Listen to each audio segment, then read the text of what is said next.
नमस्कार साथियों, आप देखना शुरू कर चुके हैं द आशीष हल्दीनिया शो और मैं हूं आपका पंडित आशीष हल्दीनिया। मेरे मन में एक विचार उठ रहा था और उस विचार को आप सभी के समक्ष प्रस्तुत करने से मैं अपने आप को रोक नहीं सका। विचार भी बड़ा अजीब सा है। मान लीजिए राजस्थान का विधानसभा चुनाव होने वाला है, चुनाव नजदीक है, सारी पार्टियां अपना अपना चुनाव प्रचार कर रही हैं, बड़े बड़े नेता आ रहे हैं और अपनी पार्टी के पक्ष में प्रचार प्रसार कर रहे हैं। कोई मंडल कह लीजिए या ओबीसी कह लीजिए, जो भाजपा के भ्रम जाल में फंसकर उनके कमंडल की राजनीति में गोते लगा रही है, गोते लगाना शुरू कर चुकी है और अब सच्चाई जानने के बाद उनके कमंडल से उछलकर जाति की जनगणना की मांग कर रही है, जो उनका हक भी है। एक सामाजिक न्याय की सच्चाई है। इस सामाजिक न्याय की सच्चाई को बरगलाने के लिए और सामाजिक न्याय की सच्चाई से दूर भागने के लिए भाजपा के द्वारा तरह तरह के प्रयास किए जा रहे हैं। कभी कश्मीर फाइल्स दिखाई जा रही है तो कभी फ्री में द केरला स्टोरी दिखाई जा रही है। राजस्थान में इलेक्शन नजदीक है, इसलिए भाजपा के नेता के द्वारा कश्मीर फाइल्स और द केरला स्टोरी दिखाने में दर्शकों को भोजन और पानी की व्यवस्था भी साथ साथ की जा रही है और कुछ जगह पर भोजन दक्षिणा भी नगद में दे रहे हैं। तो वहीं भाजपा के सुपरस्टार प्रचारक, जी हां, सुपरस्टार प्रचारक गोदी मीडिया चिल्ला चिल्लाकर समाज को बांटने वाली खबरों को दिखा रही है, उन पर डिबेट करा रही है। कांग्रेस पार्टी को देश का गद्दार ना जाने क्या क्या कहा जा रहा है, जो पिछले इलेक्शन में नहीं कहा गया, नए नए तरीके से गढ़ा जा रहा है, जिससे राजस्थान की भोली भाली जनता उनके भ्रम जाल में फंस जाए और उनके भ्रम जाल में दिखाए गए झूठ के सपने की कल्पना में जीने लग जाए। भारतीय संविधान को धत्ता बताकर खुले मन से जनता के लिए एक ऐलान किया जा रहा है कि जब आप ईवीएम का बटन दबाने जाओ तो जोर से एक बार जय बजरंग बली का नारा लगाकर बटन दबाना, जिसकी आवाज पाकिस्तान तक पहुंच जाए। अब आप सोचिए, क्या आपको यह भाषण सही लगा? 2 मिनट के लिए अपने मन से विचार कीजिए कि अगर प्रचार के दौरान कोई मुस्लिम नेता यह कह दे कि जब ईवीएम का बटन दबाने जाओ तब जोर से अल्लाहू अकबर का नारा लगाना, क्या उस समय यह भाजपा वाले चुप बैठ जाएंगे? नहीं बैठेंगे। फिर यह विधवा विलाप करना शुरू कर देंगे। इनके जिले के नेता से लेकर इनके देवतुल्य नरेंद्र मोदी रो रो कर मंच से दुहाई देना शुरू कर देंगे। मैं आपको एक सच्ची घटना बताता हूं कि हमारा भारत क्या था और इस नरेंद्र मोदी नाम के व्यक्ति ने हमारे भारत को क्या बना दिया। जिन्हें अमेरिका का गांधी कहा जाता है, doctor Martin Luther king junior 10 फरवरी 1959 को भारत आए और दिल्ली की धरा पर कदम रखा। जब उन्होंने हवाई जहाज से बाहर आकर भारत की पावन धरा पर कदम रखा, तब उन्होंने एक छोटा सा विचार सबके सामने व्यक्त किया। उन्होंने कहा, मैं कब से भारत आने का इंतजार कर रहा था। मैं कई देशों की यात्राओं पर गया और जितने भी देशों की यात्राओं पर गया वो सब मेरे लिए पर्यटन यात्राएं थी, राजनीतिक यात्राएं थी, लेकिन भारत की यात्रा मेरे लिए किसी तीर्थ यात्रा से कम नहीं। जो आपके लिए भारत है, मैं उसे गांधी और नेहरू के नाम से जानता हूं, यह मार्टिन लूथर ने कहा।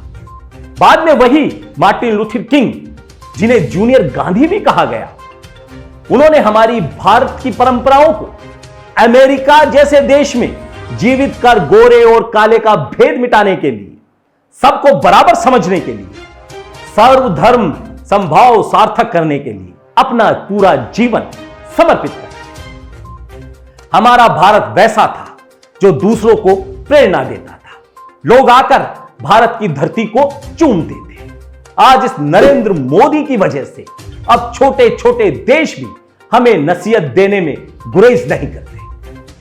अभी अमेरिकी सरकार की तरफ से धार्मिक आजादी को लेकर, भाईचारे को लेकर, सामाजिक समरसता को लेकर एक रिपोर्ट जाहिर की गई। उस रिपोर्ट की चर्चा मैं इसलिए कर रहा हूं क्योंकि भारत में डरपोक व्यक्ति नरेंद्र मोदी ने अपने डर से सारे संस्थाओं को कुछ भी बोलने से मना कर रखा है। अब मैं आपको बताता हूं उस रिपोर्ट में क्या है। उस रिपोर्ट में यह है कि भारत में आपसी भेदभाव चरम पर है।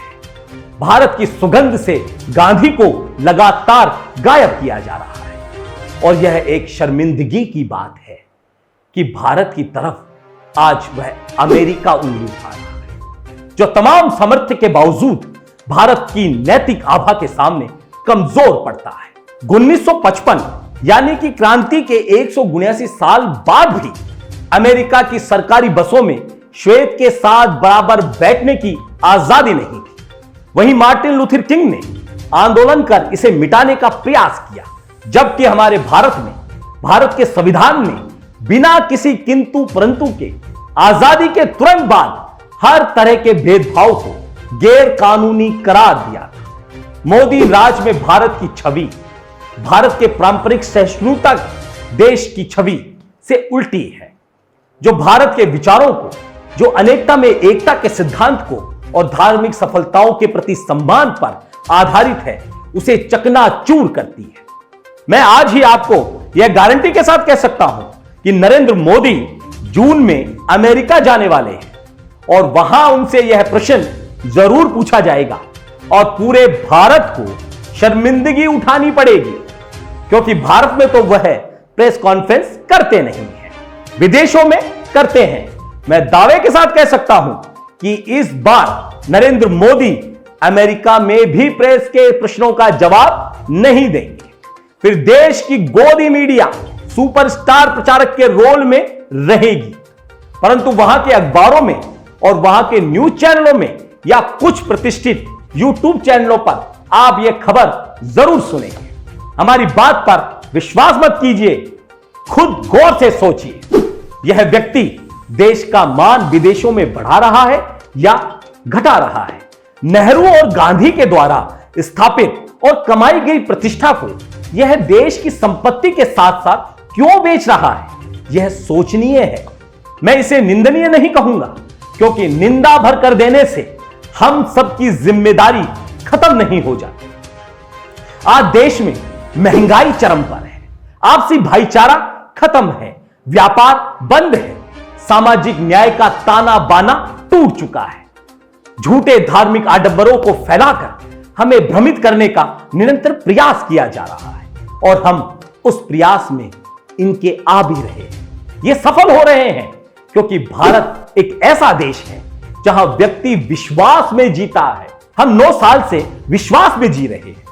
अब समय आ गया है कि हम अपनी आत्मा की आवाज को सुने, अपने नैन चक्षुओं को खोलें, ज्ञान के चक्षुओं को खोलें और खुद से विचार करें कि क्या इस उन्माद में बहकर हम परम जाल फैलाने वाले नरेंद्र मोदी के बहकावे में आएंगे, जो हर बार नई नई बातें बताकर, कभी अपनी जान का डर दिखाकर मंच पर रोना शुरू करता है और कभी हमें धर्म के नाम पर डराना शुरू कर देता है। जरा सोचिए, 400 साल तक मुगलों का शासन रहा, लगभग 200 साल तक अंग्रेजों ने शासन किया, तब हमारे हिंदू धर्म को खतरा नहीं था, पर 2014 के बाद से हमारे हिंदू धर्म को खतरा हो गया। क्या हिंदू धर्म इतना कमजोर हो गया 2014 के बाद?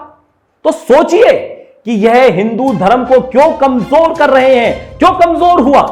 कोई पूछो नरेंद्र मोदी से कि पहले जब पाकिस्तान में चुनाव होते थे तब वहां के नेता वहां के लोगों को धमकाते थे, डराते थे कि हमें वोट दो, अन्यथा हिंदुस्तान हम पर चढ़ाई कर देगा। पर आज हमारी बदकिस्मती देखिए कि हम इतने कमजोर हो गए हैं कि नरेंद्र मोदी जैसे लोग हमें डराते हैं कि हमें वोट दो, नहीं तो पाकिस्तान आक्रमण कर देगा, पाकिस्तान हमारे हिंदू धर्म को नष्ट कर देगा। अगर हमारी बातों में आपको थोड़ी सी भी सच्चाई नजर आती है, थोड़ी सी भी सत्यता लगती है, तो सोने से पहले 2 मिनट का समय निकालकर सोचिएगा। जरूर सुबह उठते समय 2 मिनट हमारी बातों पर गौर जरूर कीजिएगा। वीडियो काफी लंबा हो गया, इसलिए आगे की बात हम अपने कल के वीडियो में करेंगे। आपने हमारा वीडियो सुना, इसके लिए आपका बहुत बहुत आभार। अगर हमारे चैनल्स को अभी तक आपने सब्सक्राइब नहीं किया है तो हमारे चैनल को सब्सक्राइब करें। हम आपके आभारी रहेंगे। जय हिंद।